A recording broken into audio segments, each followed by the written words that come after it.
Bienvenue dans le podcast Changer pour mieux, le podcast qui aide les femmes à aligner leurs aspirations personnelles avec leurs aspirations professionnelles. Je m'appelle Sophie et je suis consultante en accompagnement professionnel. Ici, je parle de carrière seule ou avec des experts et des invités. Si vous souhaitez avoir des conseils, des astuces, des expériences inspirantes pour vous aider dans vos réflexions professionnelles, vous êtes au bon endroit. Bonne écoute. Bonjour à tous, bienvenue dans ce nouvel épisode de Changer pour mieux. Aujourd'hui, nous allons parler du conflit travail-famille ou comment trouver l'équilibre, comment gérer le conflit travail-famille. Pourquoi cet épisode ? Parce que le conflit travail-famille est un sujet central pour beaucoup de femmes, en particulier les femmes qui travaillent, qui sont mères et qui jonglent entre les responsabilités familiales et professionnelles. Beaucoup de femmes se sentent prises en étau entre les exigences de leur travail et les attentes de leur vie personnelle. Cet épisode vise donc à mettre en lumière ces conflits et à proposer des pistes pour les réduire. Ce que vous allez apprendre dans cet épisode, c'est ce qu'est le conflit travail-famille et le conflit famille-travail, ses causes, ses conséquences et pourquoi il affecte particulièrement certaines personnes. Vous découvrirez aussi des outils pratiques pour gérer ce conflit et retrouver un équilibre plus serein. À la fin de cet épisode, vous aurez une vision claire des dynamiques du conflit travail-famille et des stratégies concrètes pour réduire ce stress au quotidien. Vous repartirez avec des conseils pratiques pour mieux gérer vos priorités et éviter le sentiment d'être constamment en tension entre vos différentes casquettes. C'est parti. Déjà, qu'est-ce que le conflit travail-famille ? Donc c'est une forme de conflit de rôle où les exigences de l'emploi et les exigences familiales sont jusqu'à un certain point incompatibles, faisant en sorte que l'implication dans un rôle rend difficile l'implication dans l'autre. En tout cas, c'est comme ça que le définissent Greenhouse et Buttle en 1985 dans leur article sur le conflit de travail-famille. Le conflit travail-famille en fait référence à l'interaction négative entre les exigences professionnelles et les responsabilités familiales, où une sphère vient interférer dans l'autre sphère, créant ainsi du stress et des tensions. On parle de conflit interrôle lorsque les exigences d'un rôle, celui de la mère par exemple, entrent en conflit avec les exigences de l'autre rôle, celui de la professionnelle. De plus, on voit apparaître de plus en plus de familles monoparentales. Les familles monoparentales sont souvent féminines. Avec le vieillissement de la population aussi, on a affaire à ce conflit travail-famille parce qu'on a de plus en plus de personnes aidantes qui doivent aussi faire face à la charge d'un parent âgé. On a la féminisation de la main-d'œuvre qui fait augmenter ce conflit travail-famille, vu qu'on a plus de femmes sur le marché du travail, et l'augmentation aussi des couples avec deux carrières qui, de fait, du coup, font augmenter le conflit travail-famille, vu que les deux personnes ont la charge de leur carrière en plus de la famille. Donc ça, ce sont des éléments qui ont été mis en évidence par Saintonge et ses collègues en 1994 dans un article sur le conflit travail-famille. Et où on voit pourquoi est-ce qu'on en parle de plus en plus de ce conflit travail-famille. Donc cet article, il date d'il y a 30 ans et il est toujours d'actualité. Ces éléments de contexte, augmentation des familles monoparentales, vieillissement de la population, féminisation de la main-d'œuvre, augmentation du nombre de couples à deux carrières, est encore d'actualité. Donc le conflit travail-famille, en fait, c'est comme un élastique qui serait tendu entre deux points à deux endroits. D'un côté, le travail, de l'autre, la famille, et plus on tire dans un sens, et plus l'élastique se tend dans l'autre jusqu'à ce qu'il finisse par céder. Donc c'est très compliqué quand on est confronté à ce conflit travail-famille. Et j'imagine que si vous êtes une femme, une mère qui travaillait, vous devez savoir de quoi je parle. Et en effet, le conflit travail-famille, il se révèle, par exemple, en effet, quand on a un enfant malade que l'on doit garder et en même temps une journée de travail qui nous attend avec des impératifs, des réunions importantes. Qu'est-ce qu'on choisit ? Est-ce qu'on choisit entre garder son enfant malade ou aller au travail ? Souvent, on n'a pas le choix, sauf quand on a des parents qui peuvent aider ou une nounou sur lequel se reporter. Mais c'est un exemple de conflit travail-famille qu'on peut rencontrer quand on a un enfant malade à gérer. Donc ça, c'est le sens conflit famille-travail, en fait. Et l'autre sens, conflit travail-famille, c'est quand on ramène du travail à la maison, au sens propre comme au sens figuré, quand on ramène des choses à lire, des dossiers à faire, son PC, son téléphone portable, qu'on prend un appel alors qu'on est avec sa famille. Là, c'est le conflit travail-famille, parce que du coup, c'est le travail qui rentre dans la maison. Maintenant qu'on a vu ce que c'était que le conflit travail-famille, on va voir les facteurs du conflit travail-famille, c'est-à-dire qu'est-ce qui cause du conflit entre le travail et la famille et le travail. Les chercheurs sur le conflit travail-famille ont mis en évidence un grand nombre de facteurs qui peuvent exacerber ce conflit travail-famille. Si je reprends l'article de Saintonge de 2002, il a travaillé sur le conflit famille-travail et le conflit travail-famille. Et dans le conflit famille-travail ressenti par les salariés, il se trouve qu'il est surtout influencé par l'ampleur de l'appui offert par le conjoint, c'est-à-dire que plus on a d'appui de la part de ce conjoint, moins on a de conflits de la famille vers le travail. Et puis, dans une moindre mesure, Saintonge montre également que le nombre d'enfants joue sur le conflit famille-travail. Il y a aussi des éléments qui peuvent exacerber le conflit travail-famille, notamment quand le rôle au travail qu'on a n'est pas clair, est ambigu, qu'il est surchargé, qu'on est en surcharge de travail, ou qu'on est en conflit entre les différents rôles qu'on doit jouer. Alors là, le conflit travail-famille est exacerbé. Donc, la surcharge de travail, l'ambiguïté, ce qu'on appelle l'ambiguïté de rôle, joue un rôle sur le conflit travail-famille. Il y a également le manque de soutien social ou familial. Tout à l'heure, je vous disais, quand on a un enfant malade, si on a la famille à côté, qu'on peut laisser notre enfant aux grands-parents, on est moins sujet au conflit travail-famille que quand on n'a pas de famille et qu'on est seul et qu'on doit du coup appeler notre employeur pour dire qu'on ne pourra pas venir, pas tenir notre réunion ce matin parce que notre enfant est malade. Donc le manque de soutien social ou familial joue aussi un rôle dans le conflit travail-famille. Les attentes aussi sociales et culturelles peuvent exacerber le conflit travail-famille.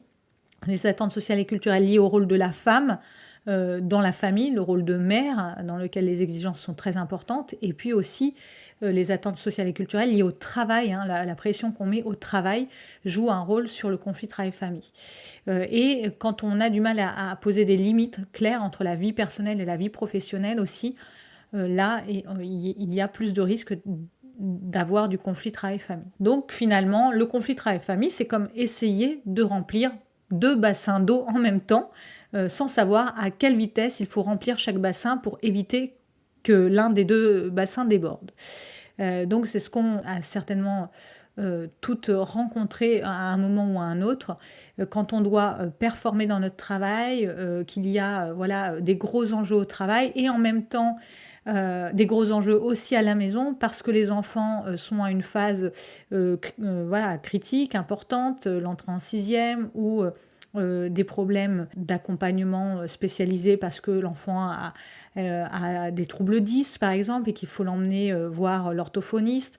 Quand on a des pressions constantes de part et d'autre, on a ces facteurs de conflit travail-famille exacerbés ou pareil, des cas de personnes qui n'arrivent pas à se déconnecter parce que elles travaillent chez elles ou elles travaillent à leur compte et du coup le travail est à la maison et du coup on n'arrive pas à faire la distinction. Donc dans mon cas, par exemple, ce que j'ai mis en place comme technique pour essayer de faire en sorte que mes 2 bassins d'eau ne débordent pas, c'est que je me suis fait un espace de travail chez moi où quand je ferme la porte de cet espace de travail, je suis à la maison et je ne suis pas du coup au travail. Même si mon lieu de travail est chez moi, quand je ferme la porte du bureau et que je suis de l'autre côté, je ne suis plus au travail, je suis à la maison. Bon, c'est une astuce, une technique, mais c'est vrai que travailler par exemple dans son salon,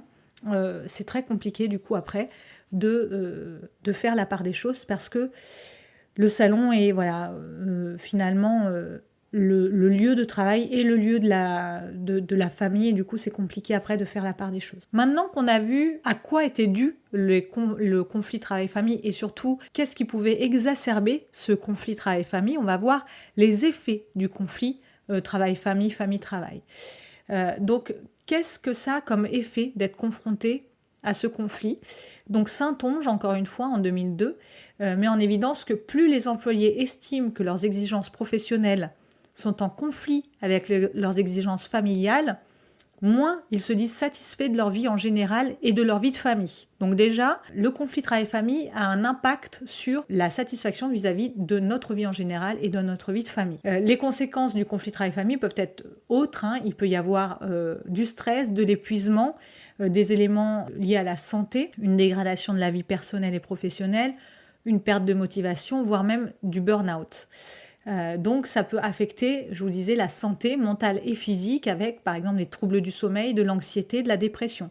Donc les effets du conflit travail-famille peuvent avoir un impact et sur notre santé mentale et sur notre santé physique et puis sur tout un ensemble d'autres éléments, notre satisfaction de vie en général et de vie de famille en particulier.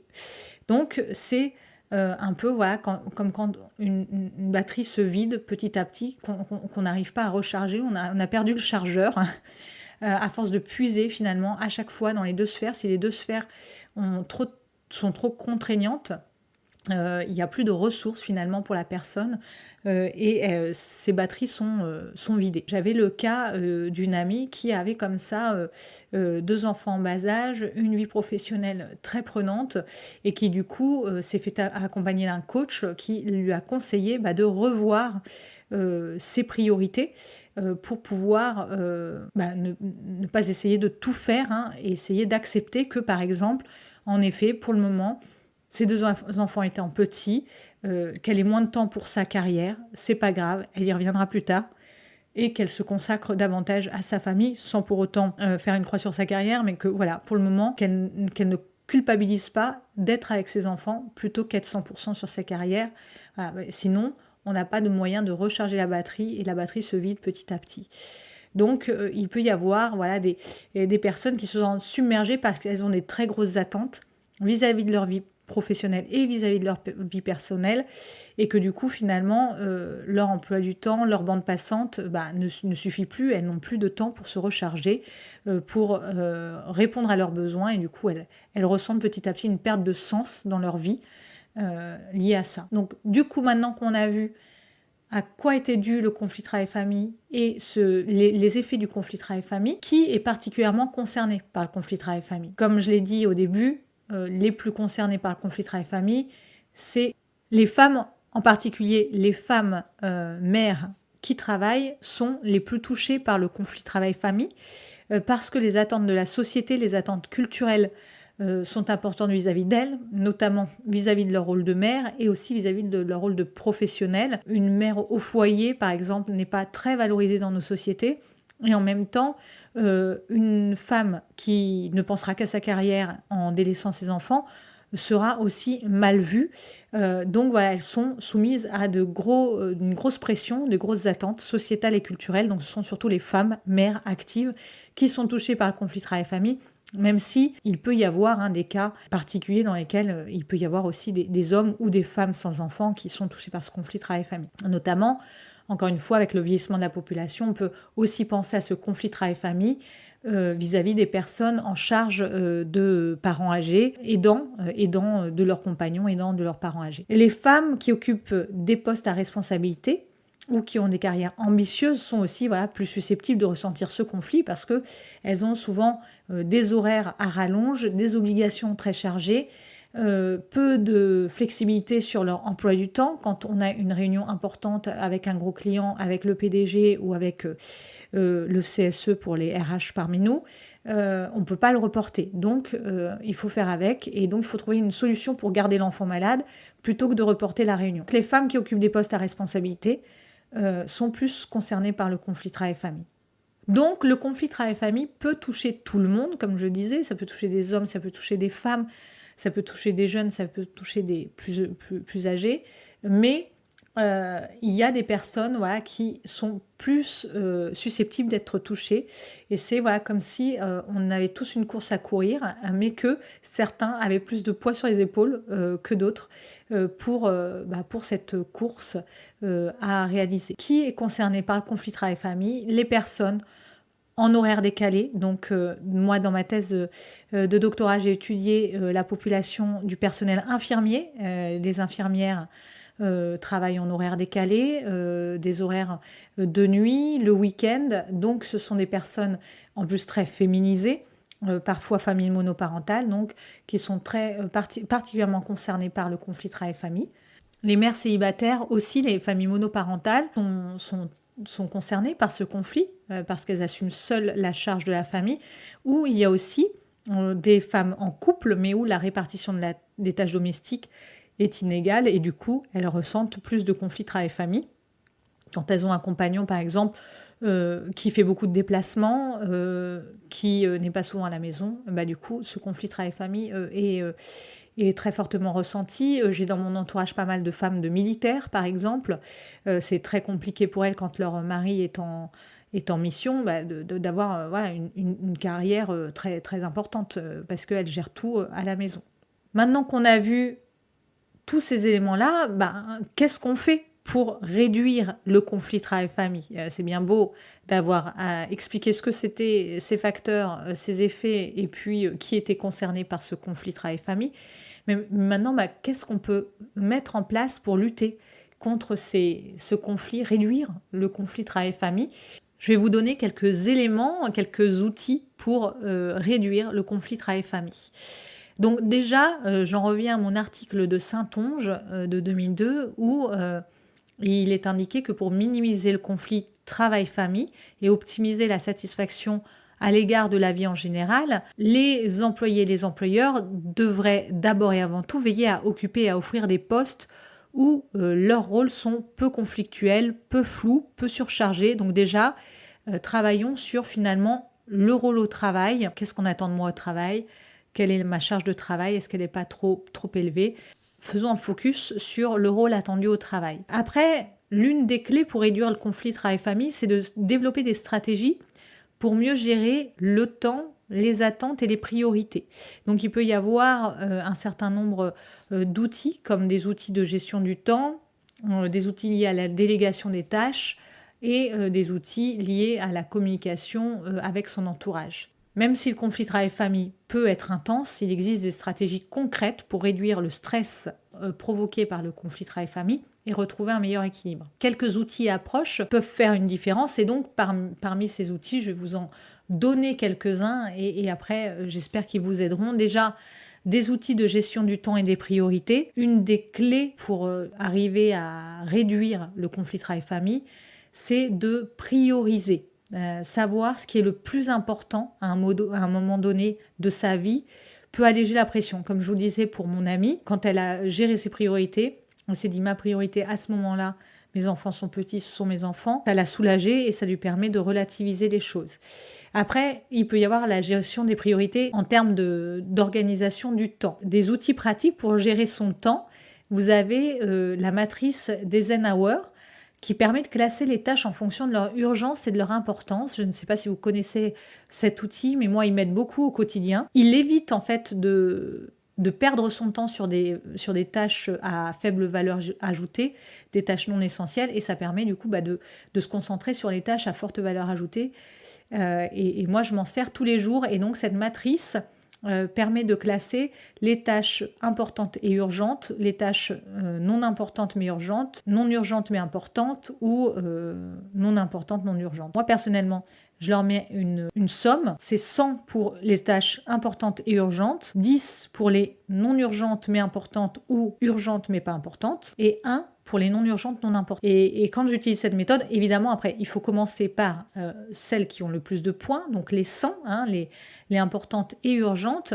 Attention à être réglo avec vous-même et ne pas mettre tout important et urgent. Tout n'est pas important et urgent. C'est vrai que quand on commence par les importantes et urgentes, du coup, ça soulage, ça permet de bien gérer son temps. Et le fait de l'écrire aussi, d'avoir un endroit où écrire sa liste de tâches avec cette classification permet aussi de décharger son mental et donc de lutter contre la charge mentale. Il y a une autre méthode qui est la méthode Pomodoro, qui est une technique qui consiste à travailler en bloc de 25 minutes et de faire des courtes pauses toutes les 25 minutes pour maintenir une concentration optimale tout en évitant la surcharge mentale. Il peut y avoir d'autres méthodes, par exemple la méthode où on va se concentrer sur une tâche pendant un certain temps en coupant toutes les notifications, en se mettant dans une bulle, en s'octroyant ce temps pour travailler en totale concentration. le deep work, qui permet aussi d'avancer très rapidement sur des choses. Ça, c'est quelque chose qui est parfois difficile à mettre en place en entreprise quand on ne travaille pas en télétravail. Mais quand on est en télétravail, on peut le mettre en place. Et donc, comme outil pratique pour appliquer ces éléments-là, je vous disais, écrire, ça permet de lutter contre la charge mentale. Vous pouvez utiliser par exemple Trello ou Notion, ou simplement aussi un agenda papier ou un support papier pour planifier, suivre vos tâches professionnelles et personnelles d'ailleurs en un seul endroit, tout en priorisant les urgences et les délais. Vous pouvez avoir, si vous travaillez toujours au même endroit, un grand tableau. Moi, c'est ce que j'avais quand j'étais en poste, un grand tableau dans lequel j'avais une colonne à faire en cours, en attente et terminée. Et donc, je le mettais avec des post-it et je déplaçais mes post-it d'une colonne à l'autre et ça me permettait de me vider la tête et puis d'avoir une vision globale sur l'ensemble des choses que j'avais à faire. Un deuxième grand outil, c'est la délégation des tâches. Plus simple à dire qu'à faire, mais c'est important d'apprendre à déléguer, que ce soit ces tâches personnelles comme ces tâches professionnelles. Les femmes, notamment dans la partie personnelle, portent une grande partie de la charge mentale, domestique. Déléguer les tâches est importante. Alors, d'un point de vue personnel, vous pouvez soit le déléguer à votre compagnon, en se répartissant vraiment les rôles et les responsabilités. C'est pas juste dis-moi ce qu'il faut faire cuire ce soir, parce que dans ce cas-là, vous gardez la charge mentale. Il faut vraiment que ce soit lui qui se responsabilise sur, par exemple, le repas du soir. Ou alors aussi, si lui-même est très occupé, ça peut être délégué à quelqu'un d'externe, une femme de ménage, une nounou pour les enfants. Et moi, quand mes enfants étaient petits, j'avais une nounou qui les récupérait à 16h30 après l'école, qui les faisait jouer au parc, qui était génial, et qui les ramenait à la maison, et qui leur faisait leur bain. Et quand je revenais, au moins, voilà, je n'avais pas cette charge et ça m'a beaucoup aidé à lutter contre ce conflit travail-famille. En plus, ils étaient très, très heureux avec elle. Donc, du coup, c'est vrai que ça m'a beaucoup aidé quand les enfants étaient petits, d'avoir une nounou. Il faut se renseigner auprès de la CAF. Il y a des aides importantes quand on a des enfants de moins de 3 ans et quand on ne paye pas déjà une nounou pour les garder en journée. Mais quand on peut très bien cumuler crèche plus nounou. Et c'est 2 aides de la CAF différentes qui peuvent aider dans la prise en charge. Après, au travail, ce qui convient de faire, c'est d'identifier les tâches qui peuvent être déléguées à d'autres membres de l'équipe ou externalisées ou automatisées aussi, ou aussi qui n'ont peut-être pas de valeur ajoutée. Le process peut parfois changer. Au travail, je vous conseille de développer l'assertivité. L'assertivité, c'est un comportement qui consiste à définir clairement ce qu'on veut, à faire connaître notre point de vue et à défendre ce point de vue sans agressivité, tout en admettant que les autres peuvent avoir une position différente de la nôtre. Donc l'assertivité, c'est quelque chose de très important pour sauvegarder son espace vital. Et je vous invite à développer votre assertivité pour apprendre à dire non, à définir des limites claires vis-à-vis de vos responsabilités, parce que parfois on a tendance à se rendre indispensable aussi au travail en voulant tout faire. Ça nous flatte dans notre ego, mais ça nous surcharge aussi. Pensez à ces 2 choses, déléguer au travail et à la maison, en interne ou en externe. Et puis, un petit outil pratique qui peut vous aider aussi à gérer votre temps avec votre partenaire de vie ou vos collègues, le calendrier partagé. Donc, pensez aussi à coordonner les emplois du temps de votre équipe, des membres de la famille, grâce à un calendrier partagé. Et puis, enfin, avant-dernier conseil, prendre du temps pour soi. Donc, l'épuisement physique et mental arrive aussi quand on n'a pas du temps pour soi, du self-care. Donc c'est très important, c'est crucial pour maintenir son équilibre, pour réduire son stress, se ressourcer, de garder du temps pour soi. Ça peut être entre midi et 2. Donc moi, encore une fois, quand les enfants étaient petits, je faisais 1 heure de sport entre midi et 2, pas tous les midis évidemment, mais au moins 2 midis par semaine. Pour me ressourcer, c'était mon temps pour moi. Il peut y avoir donc de l'exercice physique à un moment qui est le moins impactant pour vous. Il ne faut pas que ce soit une contrainte.